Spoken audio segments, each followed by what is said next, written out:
2008 was such a special time. So many incredible things were given to us. Obama, Kung Fu Panda, the global financial crisis, but most importantly, Sonic Unleashed.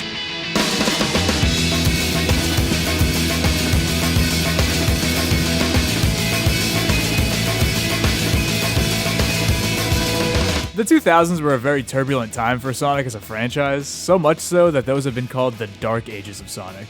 Personally, I think that is super overdramatic, and the only games that were downright awful were Sonic 06 and Secret Rings. Look, as I've said plenty of times before, I was a kid during the Dark Ages. Tiny brain, no critical thoughts. But those are the Sonic games I grew up playing. There was pretty much a constant supply of games dropping at the time, from the mainline games and the spin-offs. So when the 2010s hit and things started slowing down and losing the sauce, I was confused. When I say sauce, I mean that shonen type of energy these Sonic games have. Big stakes and unforgettable style. Well, I don't think there's a Dark Ages game that fits that bill more than Sonic Unleashed. It's 2008, I'm in like 3rd grade, and this teaser drops.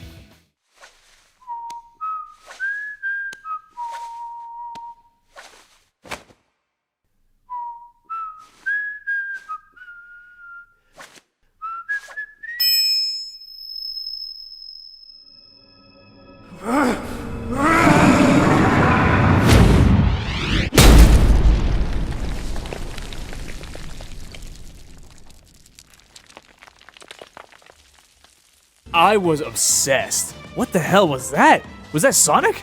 My 8-year-old mind couldn't take it. So when we finally reached the release, I remember begging my mom for it and waiting in the school pickup line anxiously to ask her if she had gotten it yet. Finally, one day I got it.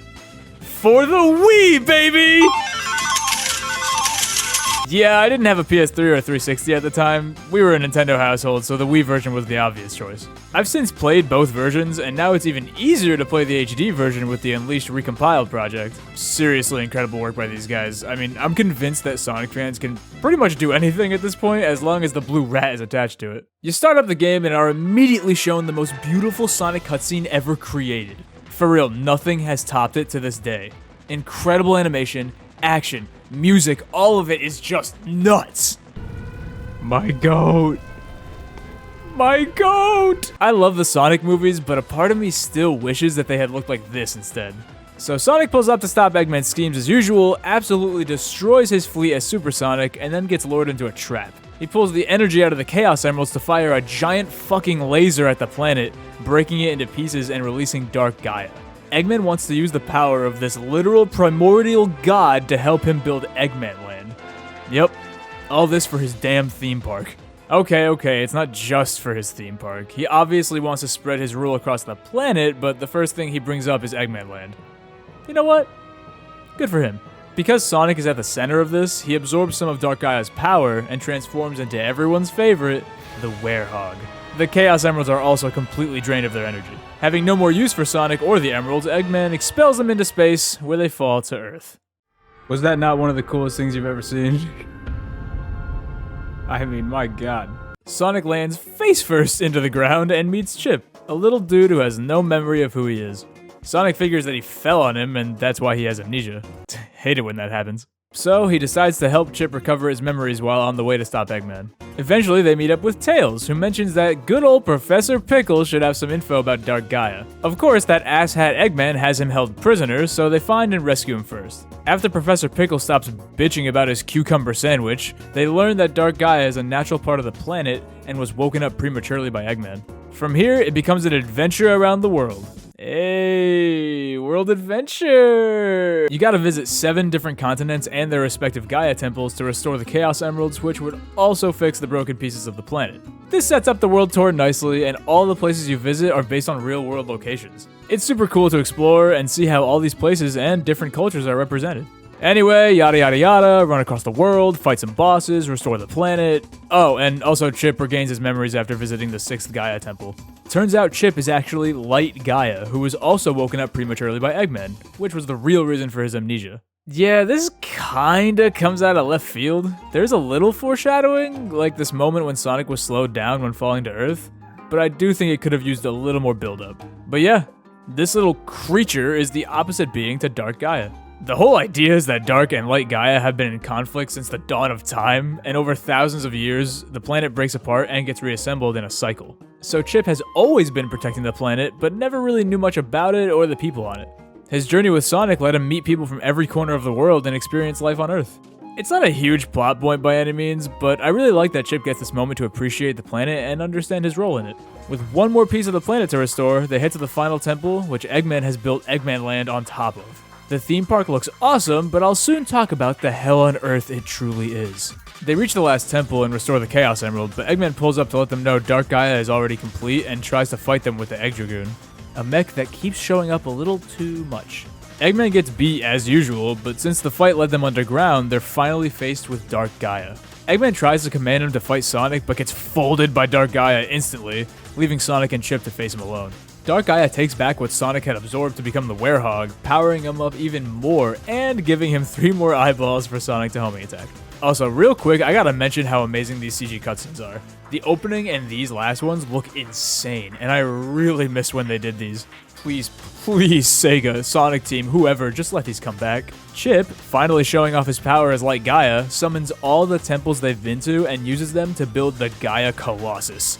So fucking cool. They fight Dark Gaia together, but over the course of the fight, Dark Gaia transforms again, this time becoming Perfect Dark Gaia. That name reminds me of someone. In a cutscene that still gives me chills, Sonic transforms into Super Sonic, and him and Chip jump Dark Gaia until he finally returns to the planet's core. Sonic is exhausted after this, and is thrown back to the surface by Chip, who stays behind as he's just as much a part of the planet's natural cycle as Dark Gaia is. Sonic slams right back into the ground where he met Chip for the first time, and finds his necklace. He hears Chip's parting words, takes a breath, and runs off with Tails. This song in this game really just makes me feel like I'm 8 years old again. I'm sure it's no surprise, but I really love this story. I feel like it strikes a perfect balance. Serious when it has to be, funny when it wants to be, and easy to understand. I also think the setting is doing some heavy lifting as well. The whole world adventure thing really lends itself to the story and the gameplay. Speaking of gameplay, shitty segue aside, Unleashed has 2 different gameplay styles. Daytime stages as Sonic, and nighttime stages as the Werehog. I want to jump into the daytime levels first, since that's the best part of the game, and what you'll probably keep coming back for anyway. Unleashed is the first 3D boost game. If you played practically any Sonic game in the last 15 years, chances are you've played a boost game. Hold the button, go fast! It's linear stages at breakneck speeds with multiple different paths to take, meaning you have to have some quick reflexes to choose the best path to the goal. Unleashed was the first 3D boost game, but the level design here is one of the best, although it can be pretty demanding at times, especially in later stages. Even as a Sonic veteran, these stages still can kick my ass sometimes. What? Oh my. I'd say Sonic and Shadow Generations still hold the #1 spot for now, since they're substantial but are more accessible. This all mostly goes for the HD version, by the way. I love the Wii version as well, but the level design and even how the boost works is way different there. I wouldn't call it bad in the slightest, but definitely not as good as the HD version. Also, the Wii version just straight up drops Empire City as a stage completely. So, you know, that kind of sucks. One thing I do appreciate more in the Wii version is how you progress through the game. See, in the HD version, you are required to grab these Sun and Moon medals throughout stages to move on to the next ones, which can be a massive pain in the ass since you're moving so fast you barely have time to react. Not to mention, the HD version has hub worlds! Yay. Okay, the hub worlds aren't all bad. In fact, I think they're great for interacting with all the locals in the different countries you visit. I just think they've only recently nailed hub worlds like in Shadow Generations. They have to be more of a platforming playground. Anyway, the Wii version doesn't have any of that. You get Sun and Moon medals as rewards for finishing the stage, and hub worlds were just replaced with text boxes. Definitely less impressive visually, but it was easier to get a move on. Luckily, I was only short on medals once in my playthrough, but it didn't hurt any less. Oh, this is it. How many? 29! Oh no, dude. I thought I've been picking up sun medals like super crazy good. But yeah, I think the daytime stages of both versions are a great time. The nighttime stages though? The sun goes down, Sonic can't beat the furry allegations anymore, and we gotta play the Werehog stages. First, I just want to say, I always liked the Werehog as a concept. Again, that first transformation sequence probably did a lot of heavy lifting, but Sonic manifesting some of Dark Gaia's abilities and his design have always been cool to me. The Werehog's gameplay is much slower than the daytime stages because it's way more focused on combat. This sounds great on paper, but the overly long stages and clunky platforming really drags it down. The combat itself is just fine, better in the HD version, but still kind of mindless in both since most enemies can be taken down the exact same way. Oh, it also has the... So yeah, the Werehog stages aren't my favorite, and it sucks because with a little tweaking, I think they could be great. But when each stage takes like 20 minutes, it's hard to want to replay them very often. If you're playing the HD version, you won't really have a choice anyway, because you'll have to come back to them to search for those damn medals. The real test of your patience is the one and only Eggman Land. This stage will demand more from you than any other, and you switch between daytime and nighttime gameplay on the fly. It's practically a gauntlet where every skill you learn throughout the game is put to work. Fitting for the final stage, but damn, man! It took me half an hour to beat this stage the first time, and that was after dying like 5 times. The best time I could manage after that was 17 minutes. Thankfully, there are plenty of checkpoints, so it's not that unforgiving, but come on, man. The times I died felt unfair because of the shoddy camera during the Werehog sections, and the stage just doesn't want to end. The Wii version is also hard, but doesn't have you switching between normal Sonic and the Werehog. Also, by the way, in both versions, this game loves its QuickTime events. A little too much sometimes. I think the Wii version is more forgiving, but holy hell, it feels like you literally need to be as fast as Sonic himself to land some of them in the HD version. I am glad they're included though. They add variety to the stages, and they're just iconic. Whew, feeling good! This game also just looks so good, man. Still one of the best looking Sonic games to this day. The Wii version was no slouch either, but it couldn't hold a candle to the HD version for obvious reasons. And do I even have to say it? The music in this game is fantastic, as is expected from a Sonic game. The bosses are solid. It's the usual Eggman mechs with some Dark Gaia monsters thrown in, but the real standout for me is the final boss. Don't tell anyone, but I think I actually prefer the Wii version.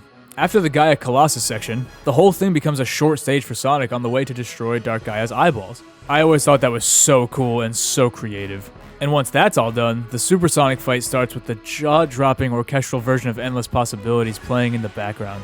This game, man, I know I just sound like a Sonic shill whenever I make these videos, but I can't stress enough the impact these games had on me. I always say I know it's not perfect, but how many games really are?